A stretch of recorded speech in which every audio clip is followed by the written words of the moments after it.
Is Pycno any good on officials? I've been playing a lot of Pycno recently to find out. In today's video, we'll be going over Pycno's strengths and weaknesses, its best playstyle, and the experiences I've had playing it on officials. Pycno's most obvious strengths are its fantastic stamina pool, coupled with its good sprint speed and great walk speed. Pycno's sprint speed is 1,100, which stacks up pretty well against the faster mid-tiers in the game, and its walk, or trot speed, is a whopping 670, which makes it the fastest trotter in the entire game. If you add in charge, there isn't much in the game that can easily outrun and escape a Pycno. In addition, if you're in need of a rest but can't afford to stop because you're being pursued, Pycno is easily able to cover a lot of ground fast while still regenerating stamina due to its high walk speed. Pycno's biggest weakness is how fragile it is. Even after its recent HP buff from 450 to 550, it's still pretty frail and can't afford to take many hits from most dinos. Although its low HP is often everyone's go-to talking point for Pycno's biggest weakness, I think Pycno suffers from another weakness that's even more impactful: its turn radius. Pycno cannot make tight corners to save its life. If you're trying to corner quickly,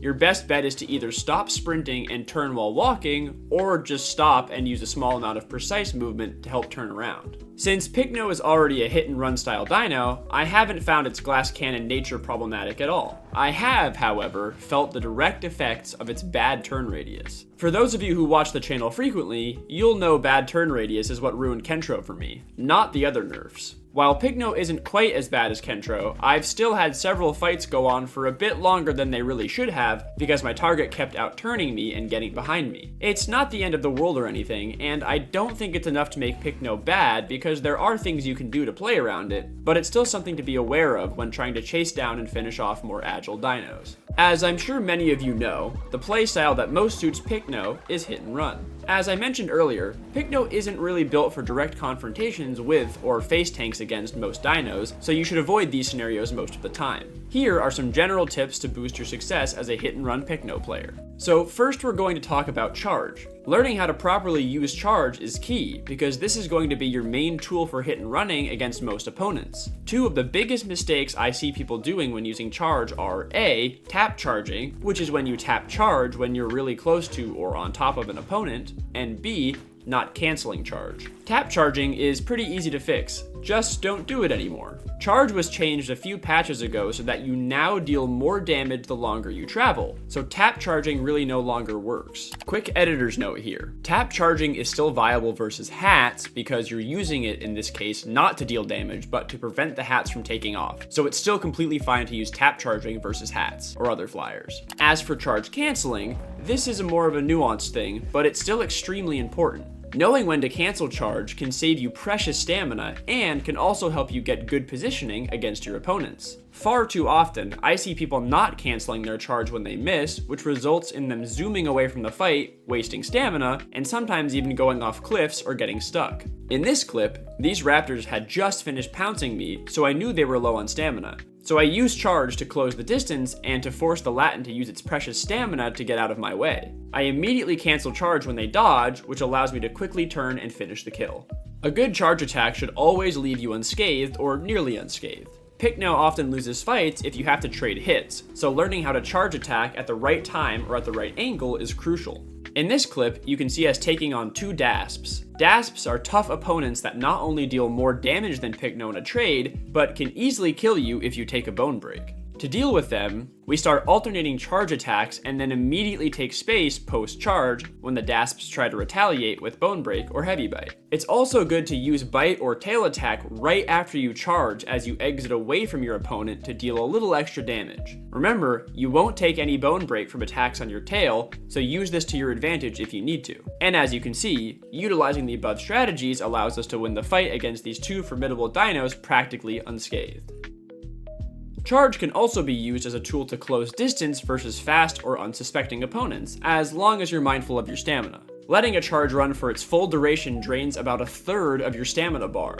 In this clip, I ambushed a group that had been attacking us and caught their Latin off guard with a charge. Finishing the kill was just a matter of tail riding through the uneven terrain after that, as I already had them panicking post-charge. In the second clip, we had their Achillo low, and as you can see, they were able to out-corner me, but charge comes in handy given any stride away, so I took the opportunity for the finish. Now that we've talked about charge for a bit, I want to talk about Pycno's tail attack. Tail attacking on Pycno is actually a pretty viable strategy to slowly take down opponents. With Pycno's good speed, you can usually play distance when things are tail riding you and let them get just close enough for a tail attack and then speed out of range again. Even if they do manage to hit your tail, you won't be taking much damage because of the tail's natural damage reduction, and your attacker will even end up taking a little bit of extra damage from your Pycno's damage reflection. It's a good all-around strategy that can even be used to hit and run apexes as you pass by them. In this example, I let this Dasp tail ride me so I could put a little extra damage on it via tail attacks. Then their conch tries the same thing, so I do the same thing, slowing down just enough to let them into range before swinging my tail. Then, when I had a small window, I used charge to finish off the Dasp. Lastly, we have Pycno's Knockback Attacks. They're arguably the weakest part of its kit, but they do have their niche. I personally use the heavy knockback attack, Horn Swipe, but the headbutt knockback attack is also viable. Headbutt is good for keeping hats grounded as you can use it quickly, but it's not good for much else as it doesn't really do too much knockback. Horn Swipe, the heavier knockback, has a longer cooldown, but it's decent for knocking back larger opponents. In this example, you can see Horn Swipe in action with a 3-stack of Bulldozer on, which increases the effects of knockback. And as you can see, we were able to knock these Rexes off this ledge with ease. Knockback attacks can be used to deal a lot of fall damage to heavier opponents and turn the tide of a fight, given the right scenario like this. Okay, so now I want to showcase an example that combines most of the stuff that we've talked about and demonstrates why Pycno can actually be so good on officials. After a death, I respawned near Salt Flats, and it wasn't long before a Mega Mix Pack tracked me down and attempted to kill me. It started off with just an angry Miragaya, then an EO, then an Amarg, a Campto, which you can see here, and then they even sent a Hats to try to keep me from going in the home cave. Now I knew I could kill the Hats, but I just didn't want to risk doing it in the extremely uneven terrain outside the Broken Tooth Canyon home cave. And I also wanted to get my stamina back so I could reset and rest, so I made a run for the home cave, managing to dodge the attacks from the Hats and the Campto so I could grab some immunity and fully rest. After resting and coming back to Salt Flats, I found their Amarg again, and all it took to bait them all back out was one little bite on their Amarg's tail. The Hats instantly came for me, so I tried to keep it grounded with a charge, but it kept its momentum on the ground and took off before I could get there. So I charge cancel to conserve stamina, and that's when I noticed they already have a Sty switch for me. Knowing that Sty is also 1100 speed like Pycno, my new plan was to run it as far away from its mix pack as possible and drain its stamina in the process. As a bonus, I was hoping I could also draw the Hats away from the rest of the fight as well. At this point, I knew the Sty must be getting low on stamina, so I kept checking back to see if it was going to rest, and I saw their Hats fall off of a rock and then lay full down. So I took the opportunity to loop back past the Sty, and once I saw there were no obstacles in my way, I wound a charge. And as you can see, I landed charge while the Hats was ×1 resting, which I quickly followed up with a bite and then a heavy knockback to keep it from taking off where there was a clear spot in the terrain. Unfortunately, after you use Horn Swipe, you can't attack for a while, so I was doing my best just to keep it from moving again until I could attack. And when I could, it only took one more hit. So I quickly scooped up the Hats trophy and made my way in the direction I was originally heading in.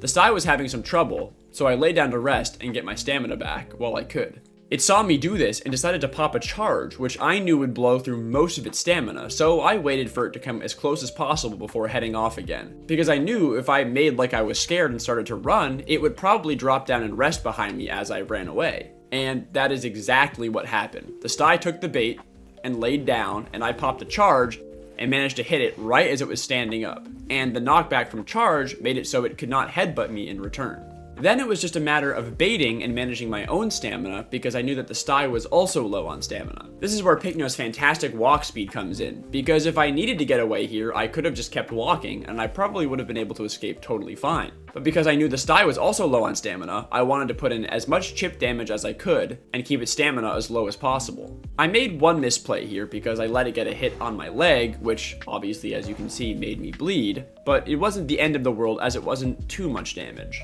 Over time, I slowly built my stamina back up so I'd have enough to use another charge if the opportunity presented itself. All I needed to do was make sure that the sty never had a time to fully rest. I eventually got an opportunity to take some free hits on its tail as it ran past me. Obviously, I had to drop my trophy to do so, and I noticed that it immediately took interest in trying to take my trophy. So I traded a few more hits and then took space as it tried to pick up my trophy and lined up a charge. Like I said, I wanted to take any opportunity I could to chip away at the sty's health because I already knew I was at a stamina advantage, and I also had more health than it did theoretically because I had also landed a charge while it was resting earlier. So I took some space, trying to find another opportunity to charge, and I was actually able to bait a charge out of the sty, which was perfect because I knew that that charge had probably consumed the remainder of their stamina bar. So if I went in to engage and got low, they probably would not be able to follow me. So I used this opportunity to land a charge of my own, which confirmed exactly what I thought. After I saw that the sty was indeed low, it was just a few quick bites and I had now killed 2 members of the Mega Mix Pack. So I wanted to use this specific example on Pycno because it really showcases what you can do if you play the long game and you hit and run. If I had just gone in for a face tank, I would have easily lost this fight, and if I wasn't managing my stamina well, I also would have lost this fight. But I played to Pycno's strengths, kept my stamina up, and I was able to land some crucial charge hits when it mattered most. Also, one little side note to this whole story that I didn't catch on recording, they actually had another hot swap sty waiting for me at the Broken Tooth Canyon home cave, which I dodged and then made my way to Green Valley, where I successfully turned in my hard-earned trophy. Overall, my experience playing Pycno on officials has been pretty good. I had my doubts, but I have to say Pycno is a pretty good pick for solo players and smaller groups on officials. It's got a pretty different and less direct playstyle than things I'm used to, like a Kilo, but once you get it down, Pycno's strengths really start to shine.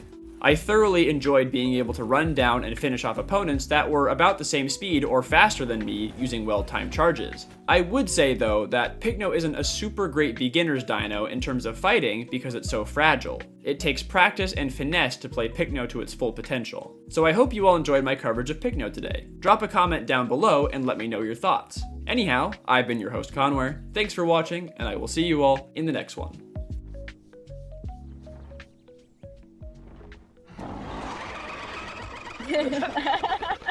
Perfect.